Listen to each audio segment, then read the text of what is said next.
baby told me with a sigh, saying words that came across as a die.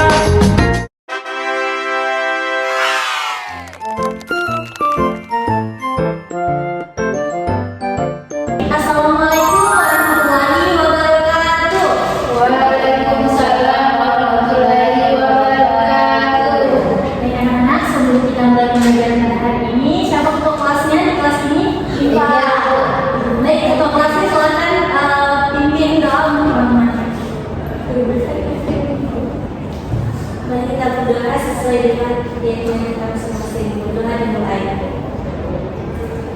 Selesai. Baik, apa kabar semuanya sehat? Sehat, Ibu. Alhamdulillah ya, kalau semuanya sehat. Baik, sebelum Ibu mulai pembelajaran, Ibu periksa terlebih dahulu ya daftar hadirnya. Oke, Ibu Mutmainah, Hadir, Ibu. baik. Sisilia Saribunga, hadir Ibu. Baik, Putri Ananda Nur, Hadir, Ibu. ya. Oke, yang terakhir Nirwana, hadir Ibu. Baik, semuanya hadir ya. Oke, alhamdulillah semuanya sehat ya. Sehat, Ibu. Supaya semuanya lebih semangat sebelum kita belajar, kita ada activity dulu nih, ada games. Jadi kalau Ibu bilang tepuk pagi, kita semua tepuk 1 kali. Kalau tepuk siang, kita tepuk 2 kali. Kalau tepuk sore, kita tepuk 3 kali. Dan kalau malam, tepuknya setengah. Oke, paham?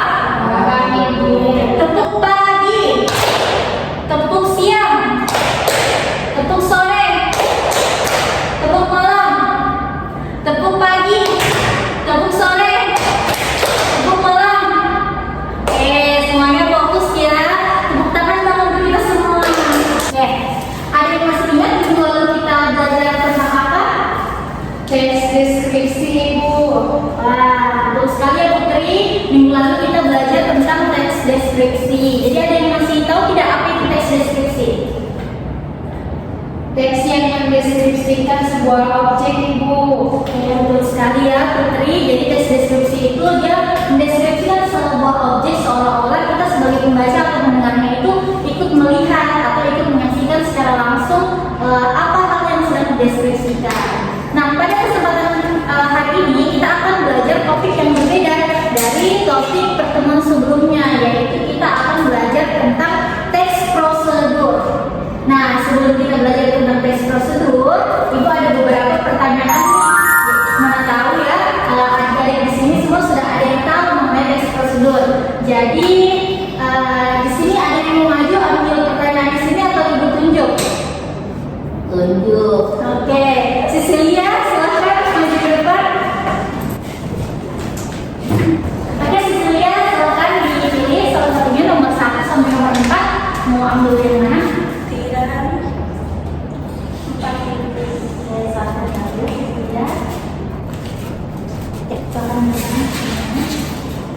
Sebutkan struktur teks prosedur. Oke, karena Cecilia sudah berani maju untuk mengambil pertanyaannya, silakan tunjuk temannya untuk menjawab. Cecilia, Di mana Ibu? oke. Nirwana, silakan dijawab yang diketahui saja ya. Strukturnya itu berisi teks perintah itu. Oke, teks perintah. Terima kasih Nirwana. Oke, silakan duduk sudah. Baik, terima kasih Cecilia karena tadi sudah mengambil pertanyaan di depan. Dan juga pertanyaan ini tadi sudah dijawab oleh Nirwana ya terkait dari struktur teks prosedur. Jadi luar biasa ya untuk teman-teman yang sudah bisa atau sudah berani mengungkapkan pendapatnya di dalam kelas. Nah, sebagaimana yang disinggung di awal, bahwa hari ini kita akan belajar teks prosedur. Mungkin ada yang bertanya-tanya, apa sih tujuannya Ibu kita belajar pada hari ini?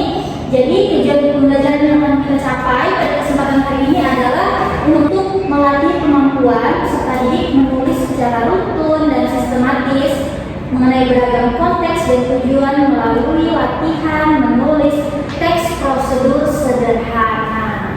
Jadi anak-anak, itu tadi ya tujuan pembelajaran yang akan kita capai pada pertemuan kali ini. Dan kita juga nanti akan menuju pada beberapa profil belajar Pancasila seperti pendidikan bertanggung pada Tuhan Maha Esa dan gerakan mulia, serta kita juga akan bergotong royong, mandiri, kreatif, dan lain sebagainya. Nah, sebelum Ibu jelaskan terkait lebih lanjut mengenai teks prosedur ini, Ibu ada video nih yang akan kita saksikan bersama-sama. Jadi mohon disimak ya. Lima cara sederhana untuk memasak mie instan di rumah. 1. Siapkan terlebih dahulu dan pilih dimasak. 2. Rebus air hingga mendidih. 3. Masukkan mie ke dalam air rebusan dan tunggu sampai matang. 4. Setelah matang, tiriskan mie dan masukkan bumbu ini. 5. Tambahkan air panas dan selama 5 menit. Baik, itu tadi video terkait cara memasak mie instan. Jadi ibu mau bertanya terlebih dahulu, apa sih tujuan dari video tadi? Ada yang bisa jawab? Angel Ibu. Oke, Angel silakan. Berbagi informasi kepada pembaca bagaimana cara memasak mie. Oke, jadi betul sekali ya yang dikatakan oleh Angel. Jadi video tadi itu memberikan informasi, namun agak sedikit kurang tepat karena yang diberitahu itu bukan pembaca, karena kita tidak membaca, tapi kita sebagai pendengar.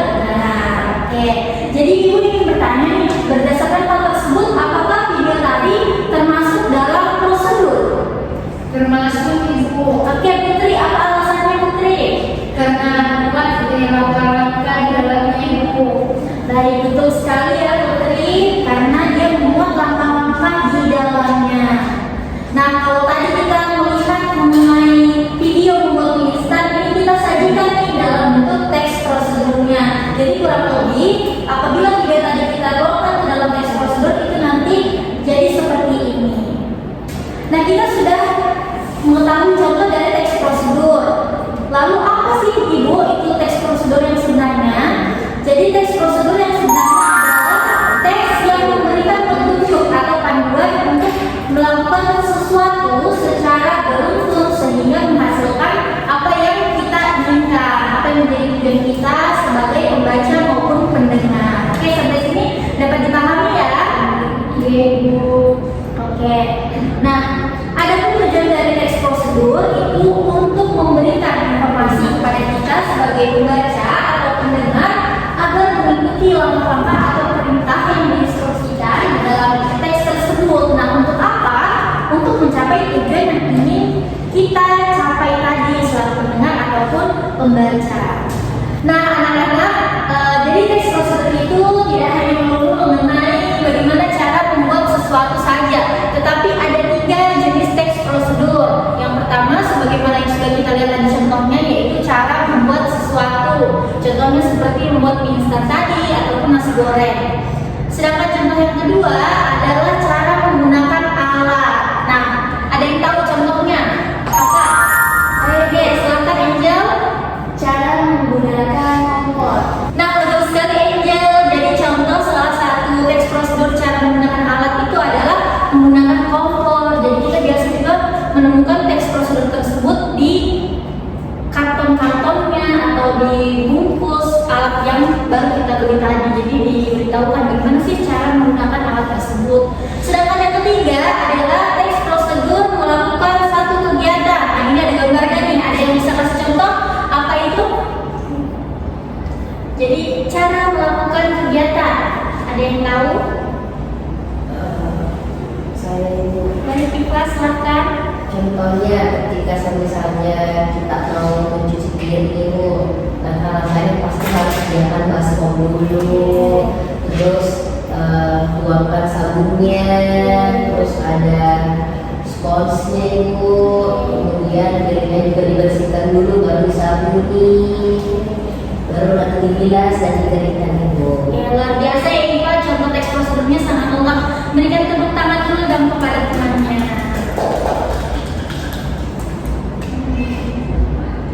Nah, jadi adik-adik, ketika kita ingin membuat teks prosedur, kita perlu memperhatikan beberapa struktur dari teks prosedur. Sesuai yang dicontohkan tadi oleh temannya Iva, bahwa ternyata teks prosedur itu berurut. Misalnya ketika Iva cuci piring, tidak langsung Iva menggosok piringnya, kemudian Iva bilas, baru Iva siapkan baskomnya. Nah, itu kan tidak runtun ya. Bagaimana Iva ingin membilasnya apabila alat-alatnya belum disiapkan. Oleh karena itu, hadirlah struktur dari teks prosedur tadi. Jadi yang pertama, kita siapkan terlebih dahulu judulnya. Karena ini kita sajikan dalam bentuk teks, jadi kita harus ada judul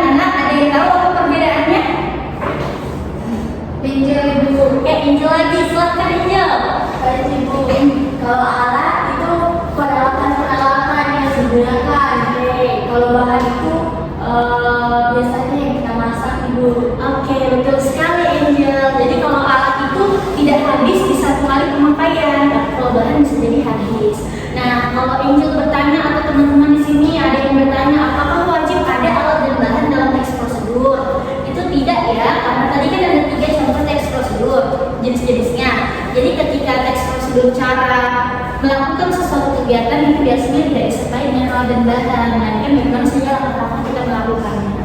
Nah, ini struktur yang ketiga adalah struktur yang paling inti dari teks prosedur, yaitu langkah-langkahnya. Jadi bagaimana kita mengikuti langkah-langkah tersebut secara beruntun dari awal sampai akhir hingga kita mencapai tujuan yang ingin kita capai. Adapun struktur yang terakhir adalah kesimpulan atau penutup. Jadi di sini bagian ini kita simpulkan apa yang sudah kita lakukan di kegiatan-kegiatan atau struktur sebelumnya dari teks prosedur tersebut. Namun adik-adik di sini sifatnya simpulan atau penutup itu bersifat opsional ya. Jadi boleh ada ataupun tidak ada.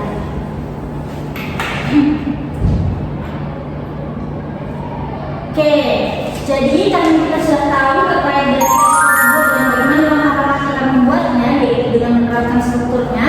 Di sini karena kita ada 4 orang, jadi dibagi menjadi 2 kelompok ya. Jadi kelompok 1 ada Eva dan Angel, dan kelompok 2 ada Nirwana dan Lutfi. Baik, Ibu berikan lembar kerjanya. Oke, setelah adik-adik semua lihat lembar kerjanya, di dalam lembar kerja itu ada 4 gambar ya, kalau kita perhatikan bersama. Nah, gambar 1, gambar 2, dan gambar 3 itu menggambarkan mengenai kegiatan membuat suatu kerajinan, tapi tidak dilengkapi dengan alat dan bahannya dan tata caranya. Jadi di sini tugas adik-adik silakan kelompok 1 maupun kelompok 2 memilih salah satu gambar yang ada dengan KPD, kemudian adik-adik kembangkan berdasarkan bagian bawah dari KPD. Jadi ada judul, ada tujuan, alat dan bahan, langkah-langkah sampai kesimpulan. Di situ adik-adik melengkapi berdasarkan gambar yang sudah adik pilih. Jadi satu teks prosedur yang berutuh. Jadi di sini Ibu beri waktu 15 menit untuk mengerjakannya. Jadi sampai sini ada yang ingin ditanyakan? Oke, kalau tidak ada, saya anggap sudah paham ya. A few moments later. Dari kelompok 1 sudah sampai mana pekerjaannya? Sudah selesai. Wah, cepat sekali. Kalau kelompok 2 sudah selesai. Wah, luar biasa ya. Jadi karena sudah selesai mengerjakan tugas yang Ibu berikan, Ibu beri satu kesempatan kepada salah satu kelompok yang beruntung saja nih untuk maju ke depan memaparkan hasil yang sudah dikerjakan. Ayo kelompok 1 atau kelompok 2? Kelompok 2 itu. Oke, kelompok 2 silakan Ibu. Oke, bagaimana kelompok 1 sudah siap? Ya, di tempatnya saja. Silakan.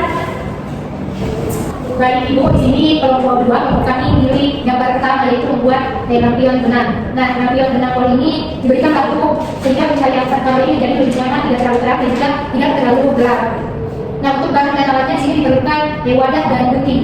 Nah, untuk bahannya diperlukan galon, lem kayu, air, benang wol, dan batu. Nah, untuk langkah-langkahnya, langkah pertama, sediakan balon ukuran kecil atau besar, kemudian wadah, lem kayu, air, dan benang wol, kemudian lem kayu dan air. Kemudian kita campurkan dengan perbandingan 50-50. Yang selanjutnya kita rendam dengan gulungan benang sampai benang ini menyerap dengan lemnya. Kemudian langkah kedua, kita berikan benang pada balon, tapi bagian atasnya itu yaitu tempat yang balon dan juga bagian tengah, dengan memperhatikan bahwa di bagian bawah ini tidak ikut diberikan dari benangnya.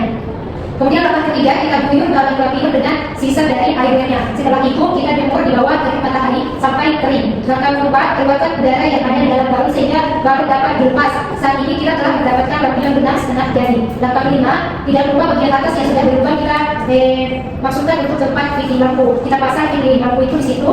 Kemudian tidak lupa dengan untuk memasang juga lampunya. Langkah keenam, kita uji coba apakah berhasil dari apa yang kita buat. Jika berhasil, maka sudah siap untuk dibasahkan dan benang pun siap untuk dibasahkan. Mungkin hanya itu, terima kasih. Jadi karena Putri atau kelompok sudah berani mempresentasikan hasil kerjanya, dikasih hadiah pulpen. Terima kasih. Oke, baik. Dari hasil pembelajaran hari ini kita sudah membahas mengenai apa sih teks prosedur, kemudian langkah-langkahnya, tujuannya, sampai struktur dari teks prosedur. Dan Ibu rasa di sini kalian semua sudah paham ya terkait apa yang kita pelajari hari ini, karena kita semua sudah berhasil menerapkannya menjadi atau mengembangkannya menjadi suatu teks prosedur yang utuh. Jadi tepuk tangan dong untuk kita semua. Nah, baik. redaksi ya yang harus kalian isi. Jadi Ibu akan bagikan satu-satu. Oke. Silahkan diisi ya. Ibu beri waktu 5 menit. A few moments later. Sudah Ibu. Oke, lembar redaksinya sudah diisi. Ibu keluar terlebih dahulu ya. Baik, terima kasih ya. Yang tadi kita juga sudah mengumpulkan kegiatan pembelajaran pada hari ini, kita juga sudah mengisi lembar redaksi kita. Jadi Ibu informasikan di sini bahwa pekan depan kita akan bertemu lagi dengan topik yang berbeda, yaitu mengenai tes berita. Jadi silakan ya dipersiapkan dirinya untuk pertemuan berikutnya. Nah, karena waktu kita terbatas, jadi Ibu terpaksa nih harus mengakhiri pertemuan Ibu dengan anak-anak sekalian. Jadi Ibu mohon maaf kalau Ibu ada kesalahan, baik kata maupun perbuatan yang disengaja ataupun tidak disengaja. Baik, Ibu akhiri dengan ucapan salam. Wassalamualaikum warahmatullahi wabarakatuh. Waalaikumsalam warahmatullahi wabarakatuh. Terima kasih Ibu. Penilaian sikap dalam kegiatan pembelajaran dilakukan dengan observasi, sedangkan aspek kognitif dalam pertemuan ini yang berupa kerja kelompok dinilai dengan rubrik penilaian berikut.